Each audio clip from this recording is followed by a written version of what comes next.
नाज़रीन, अवामी न्यूज़ में ख़बरनि जो सिलसिलो जारी है। इन वक्त असीं तव्हांखे कपरो में ख़बर ॾींदा हलूं त कपरो में अटो महांगो थियण सबबि शहरी सख़्त परेशान। इंतज़ामिया खामोश शहरी ॿिनि वेलनि जी मानी जे लाइ परेशान आहिनि। शहरियुनि पारां इंतज़ामिया समेत चूंडियल नुमाइंदनि खां मुतालबो कयो त इन महांगाई जे दौर में अवाम खे रिलीफ ॾिनो वञे, अटो सस्तो करे माण्हुनि में फैलियल बेचैनी ख़त्म कई वञे।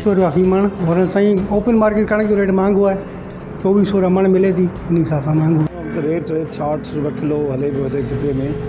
पर असां वटि ॿाहिरां कणक असांखे महांगी मिले पई। कणक असीं हींअर ते अॼु 2300 खां 2350 रुपए मण ताईं असीं कणक ते वठूं पिया, जंहिंजी खोट बि सही ॿधी असीं कमु इहो करियूं पिया 66-67 रुपए किले ते पिया।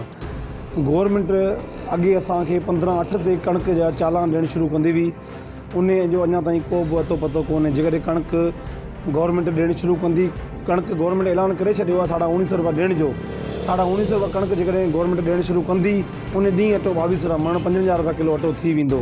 पर ॾियणु शुरू करे त ख़बर पए छा थो थिए छा नथो थिए। अच्छा, हींअर जेको अचे जे दौरान तव्हां हींअर कणक किथां वठंदा आहियो?